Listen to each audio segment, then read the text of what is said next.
Joint maritime information coordination के ज़ेर इंतज़ाम पाक बहरिया की सी गार्ड मशकें आज से शुरू हो रही हैं। इससे पहले ये मशकें 2024 में हुई थीं और ये इस सिलसिले की दूसरी कड़ी या दूसरी सीरीज़ है। ये मशकें 28 फरवरी तक जारी रहेंगी। क्या होता है इससे हासिल, ये एक अहम सवाल है। ये बहुत बड़ा सवाल है और इसीलिए we want to find out. तो हमें पाकिस्तान नेवी से कैप्टन मंसूर अली ने ज्वाइन किया है। बहुत बहुत शुक्रिया, आपने टाइम निकाला है सर। बताएं ज़रा, क्योंकि हम सुनते तो रहते हैं और लोगों का इंटरेस्ट भी बड़ा होता है, but what exactly are we looking for joint maritime is coordination? जी, first of all thank you very much for having me. Exercise sea guard, जैसा कि आपने इसके नाम से वाज़ेह हो रहा है कि ये समंदर की कोई एक्सरसाइज है और ये मैरी टाइम डोमेन में सी में कंडक्ट होने वाली एक्सरसाइज है। सी गार्ड पे बताने से पहले मैं आपको ये बताना चाहूँगा कि पाकिस्तान नेवी मुतअद्दिद एक्सरसाइजेस करती रहती है और इट्स अ रेगुलर फीचर। और ये एक्सरसाइजेस आपको एक अपॉर्चुनिटी अफोर्ड करती हैं कि आप ज़माना अमन में ज़माना जंग की तैयारी करते हैं। सर्टन ऑपरेशंस होते हैं, उनकी कुछ SOPs होती हैं, बैटल ड्रिल्स होते हैं और प्रोसीजर्स होते हैं।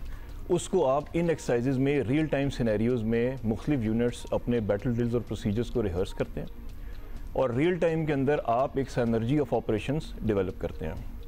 इसी सेम कॉन्सेप्ट को लेके पाकिस्तान नेवी ने एक नेशनल लेवल का इनिशिएटिव लिया जो कि एक्सरसाइज सी गार्ड का इनेकाद है।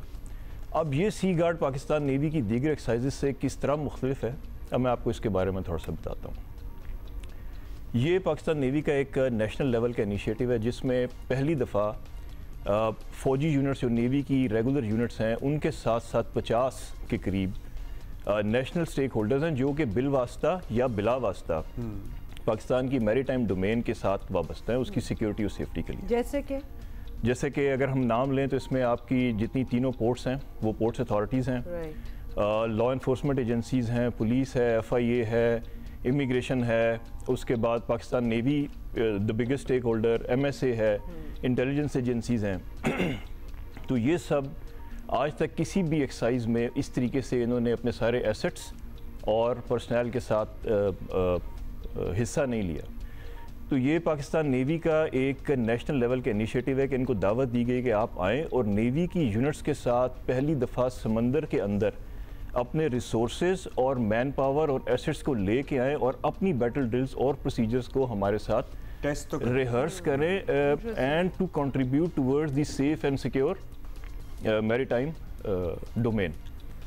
अब सी गार्ड पे मज़ीद ये इसकी अफादियत क्या है, अहमियत क्या है, इस पर बात करने से पहले मैं आपको थोड़ा सा इसका बैकग्राउंड देना चाहूँगा।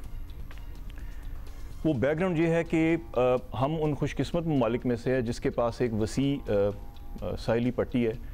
हमारी साहिली पट्टी जो है वो ईस्ट में मशरक़ में सिर क्रीक से लेके वेस्ट में गवादर बे तक फैली हुई है। इस साहिली पट्टी पे जहाँ बेतहाशा अपॉर्चुनिटीज़ है, ब्लू इकॉनमी है, ख़तरात भी बहुत ज़्यादा हैं। इस साहिली पट्टी के जनूब के अंदर 200 नॉटिकल माइल्स तक पाकिस्तान की हद है जिसको हम EEZ कहते हैं। उसमें जितने आपके इकनॉमिक रिसोर्सेज हैं वो सब पाकिस्तान एक्सप्लोर कर सकता है। इस EEZ और साहिली पट्टी का अगर आप मजमूई रकबा मिलाएं, इसकी अहमियत आपको बता रहा हूँ, वो ये है कि ये पाकिस्तान के 2 सूबे बलूचिस्तान और सिंध के मजमूई रकबे से ज़्यादा है। इट मीन्स कि ये 5वां सूबा है पाकिस्तान का, इसको इस तरीके से देखा जाए।